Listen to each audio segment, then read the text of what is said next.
We missed you. We missed you. Hey, Chief Ash is here. I'm Chris. This is Andrew, and we're gonna do a brewery tour. Oh, what's your name? Uncle Bear's Brewery. What's your name, buddy? What's your name?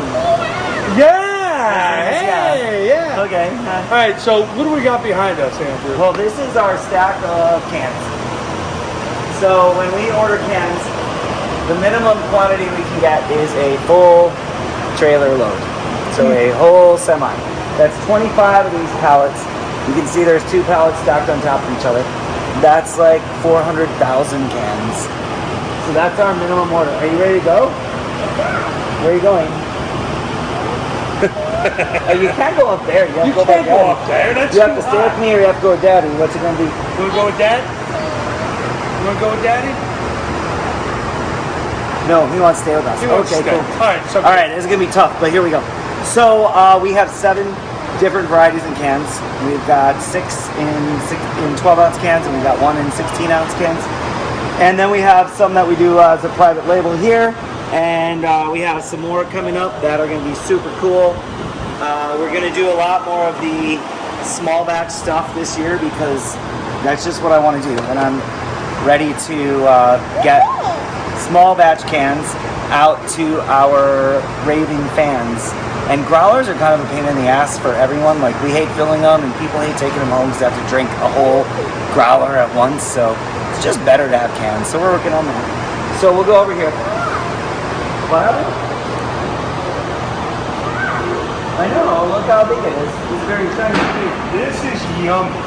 This is so. I love eating malt. So what he's laying on right now is our Pilsen malt that we're using for our Oktoberfest. We call it Barktoberfest because dogs bark.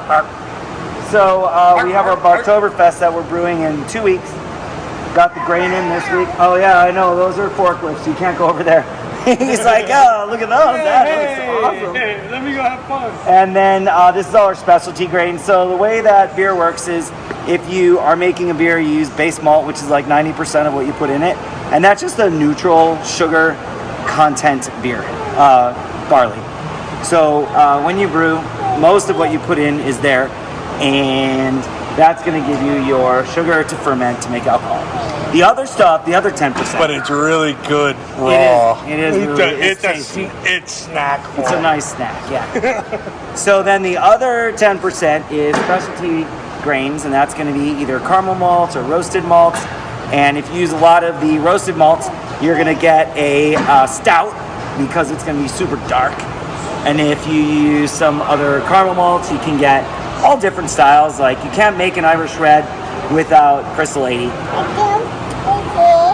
What? Want to go to Dad? You want to go over there? Yeah. Okay, you can stay with us. That's cool. Okay. So, High five. So, using different blends of those specialty malts along with your base grain is what gives you different beers. So, what makes a stout? It's not that it's high in alcohol. It's that it has a lot of roasted malt that makes it dark colored. So you take the malt and you burn it and you put it in the beer. That's a stout. All right, moving on. Oh, yeah, you're disgusting. Snack. I know. What's that? Oh my God, so good. That's a forklift. What's that? Oh, hey, What's that? Andrew's What's that? making the kid drive a forklift. That's like child labor law breaking right there. No, we're not going to drive a forklift. It's pretty cool looking. I drive. Okay. Well, We're going here? yeah. Oh, what's he doing? Whoa. Oh, the great. Oh, look how excited he is. He's like, what? It's amazing, yeah. Yes. So that's a whole bunch of kegs that we're sending out to our distributor, Republic National Distribution Company, available throughout the entire state of Arizona. It's very exciting. It's cold, huh? Is it cold? I know. We'll stay over here. We'll let Chris go in there.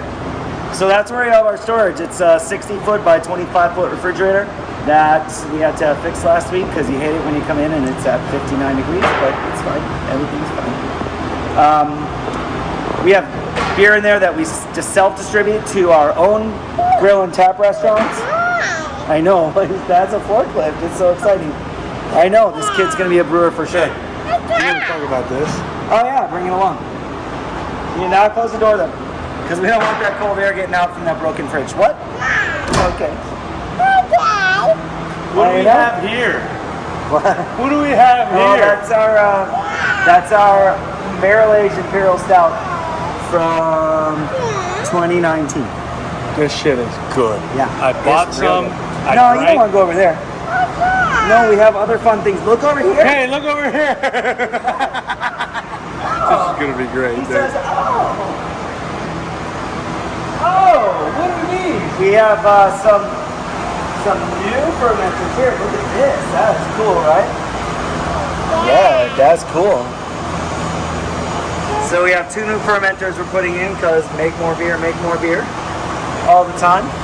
We're surrounded by dirty kegs, and this is how case trays come, and that's pack tax, and that's the pallets that our cans come These on. all dirty kegs. They're all dirty kegs, and we're getting this many more tomorrow.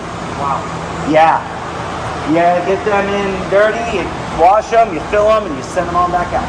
Absolutely. That's how it goes. This is our canning line. This kid's getting heavy. Here, hold this. I'm gonna say. I'm gonna switch arms. Ready? Here we go. Switch. Oh, All right, switch. good job, buddy. Yay. Yay! What's that? What's that? Canning line. So the cans go on here. This lifts up like that. The cans slide down. They go through the twist rinse and get rinsed out. And then they come in here. They get purged with CO2 because the enemy of beer is CO2. I'm sorry, the enemy of beer is oxygen, heat, and light. So if you have beer in a can, you can get rid of the oxygen and you can get rid of the light. And then all you have to deal with is heat. So get cold beer, don't get warm beer. It's gonna be better. It's gonna be better. And So it comes here, purges with CO2, it gets filled here. you guys can Mandarin wheat today? No, we didn't get it today. Those are just our, well, we have 5 heads and those are 5 cans. So that's how we make sure everything's rolling good. Lid drops on there, gets filled, it gets a lid sealed on here, it goes through a little can car wash, and then we put on all those pack techs by hand. Yeah, it's a pretty tricksy. Things happen. That's when your seamer is all jacked up, it rips the cans apart as though a velociraptor. But we recycle them, yay! So that is a bunch of lids. There's 770 lids in each one of these. Each one of It's pretty these funny. strips And that pallet is $18,000. for lids. Oh, that's a ladder, bud. Wait, that goes up wait. to the roof. Lids. Say that again? Lids, $18,000 right there. For lids Yeah. on cans. Right. So anybody that bitches about can pricing, shut the fuck up. Well, when I Because started, lids were 1.9 cents each, and now they're 3.8 cents each, Because aluminum is scarce. etc., etc. And demand is high. Yeah. Shuffle. Shuffle. All right, got it. Shuffle. What's up, buddy? More dirty kegs. More dirty kegs. That's a ladder. Show 'em ladder. Oh, ladder. That's a ladder. Way up there. Wow, huh? I know. Wow. He wants to go up the ladder. He's like, what's that? What's that? Let's go. All right, now we have water. So we have a 5,000-gallon water reservoir that we are continually filling with RO. Because in Arizona, you Hard have water. Well, it's not that it's hard; it's that it changes. So sometimes you have water from the Salt River. Sometimes you have it from the reservoir. Sometimes you have it from wherever. What's that? That's the RO. So in order to have consistent beer, you have to have consistent water. Right. I'm gonna drink this beer right now. Oh, cool. I love it. I love it. I'm gonna set this down and move the kid again. The kid has to be moved again. Yeah, he's slipping. You're slipping, buddy. Hey, you wanna rub my shoulders? Yeah, you do. Oh. All right. Oh, There it is. there it is. There it is. That's called winning. That's Kid's much got a better. big smile All right. on his face. All right, now we're winning. So we have a 5,000 gallon reservoir. Sometimes we run out of water in the middle of the week because we use a lot of water to make beer. But that thing is cranking along. We just got an additional membrane so we can make 1/3 more water than we used to every day. Yeah, that's how it is. How it is. What's this? That's caustic and acid. Don't touch that. All right. That's a cleaning solution. Yeah. So that's our mill. Grain comes in from our silo, and then we have to crush it to get the husk off-ish.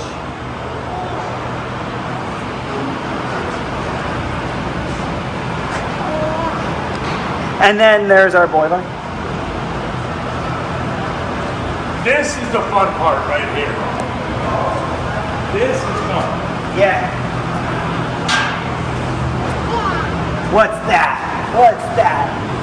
So the grain comes in through an auger, drops into our mash tun. In the mash tun, we mix it with warm water. We get it to about 154 degrees. That is the most efficient temperature for enzymes to convert starches into sugar. We take the starches into sugar water and we send it all to our lauter tun along with the grains. Then we drain out the water, leaving the grain behind. Once the grain comes out of that little hole, then we will send it to a farmer who feeds his cows and pigs. Nice. We take it's sustainable. No, but we take our sugar water and we send it over to the boil kettle. And at the boil kettle, that's where we add hops. That's where we add peanut butter cups. That's where you add things that you want to be flavorings in the beer. One of the many places. What's that? I know, it's great, right? So we boil it for about an hour. It dries off flavors we don't want. We incorporate the extra flavors we do. Send it over to the whirlpool. Goes around in a circle. All of the solids get bunched up in the middle, and the clear wort goes out to our heat exchanger. So at the heat exchanger, who's coming after me?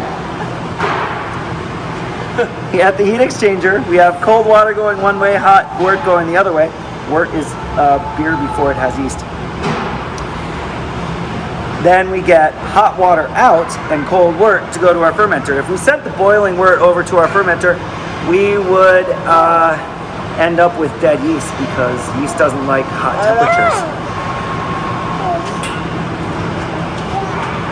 He wants to play. Do you blame him? So many shiny things. That was cool, right? Yeah, buddy. So we send the cooled wort over to the fermenter. We send the hot water into our hot liquor tank, and then we use that for our next beer. So we're recapturing some of that energy. Sustainable? Kind of. Not Sustainable. really. Not really. We're doing our best Somewhat. though. Yeah. So then the beer goes over to those fermenters. Wolfhound, Ocean Beach. Let's see, Teal. what's this one? Teal. Clean sailing curd. Yeah. So these are empty right now. That one is. No, because I made 90 barrels of TO. It's in there. They just didn't change the label. Whoops. So, How many barrels can go in each one of these tanks? that's a 90 barrel tank, which means 2,700 gallons. 2,700 gallons, yeah. So 90 barrels is 180 kegs. Big kegs. That's a lot of beer. Yay! So that takes 3 batches to fill that up. So we did 1 on Monday and 2 on Tuesday to do the TO. And then today we did the small ones.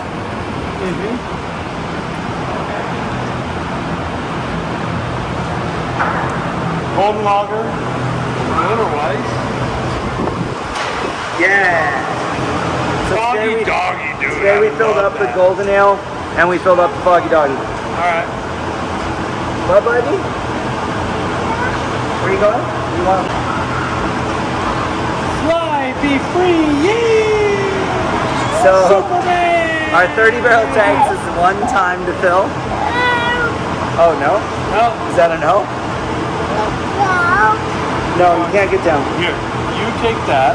Okay. Keep talking. Come Okay. here, buddy. Come here. Get back to that. We made it almost all the way through. So our 30 barrel fermenters are filled with the beers that we don't put in cans, basically. And that we get to have a little more fun with because we don't have to put all of the beer in two places. And yeah, I think that's pretty much the brew system. After it's fermented with yeast, then we, oh, you're coming back. I got you again. I got you. So then after it's fermented, we chill it and we put it in kegs and then we send it out, or we put it in cans if that's what's going on. High five. We have a little bit of experimental stuff over here. Oh. Over here. Where are you going? Where are you going, buddy? Excuse us. So these are a couple of 3 barrel fermenters. So every time we make beer, it's 30 barrels. These are 3 barrels. So what we do is we take beer from these 30 barrel tanks and we put a little bit in here and then we treat it differently. So we can use different yeast, use different hops, we can put fruit in it, we can do a whole bunch of different stuff. So this is what we send out to our grill and tap locations as like exclusive beers. Which would be? Well, the lemongrass lime teal, so I was yeah. just gonna say, okay. That's definitely one. And then we do some other ones. Oh, are you tired, buddy? You okay? No! If you look, Keo Amber. That tank. Oh. Yeah, we just kicked that off today. Oh, Yep. so good. Thank you. And that's pretty much how beer works. I think, oh, I didn't talk about hops at all, but that's a whole different, like, hour-long video. Yeah, we don't need that. We don't need that. All right. Hey, What? Andrew. Hey, get in here. Yeah. Thank you. Yeah. We love you. I love talking beer, man. This little guy right here has been just. I still don't know what your name is, but He wants to get into beer industry. yeah, he totally wants to make beer. So, hey, say hi to the camera. Say hi. Say hi. Don't be shy. Now he's all of a sudden he's shy. All right, hey. Cheap Ashes, Andrew Bauman, Uncle Bear's Brewing. Come see them. Drink their beer. Buy their beer. Good beer. Thanks. I appreciate you. He's a friend and industry staple, and love you, buddy. Hey, dude. Thanks, guys. Peace out. We'll see you next time.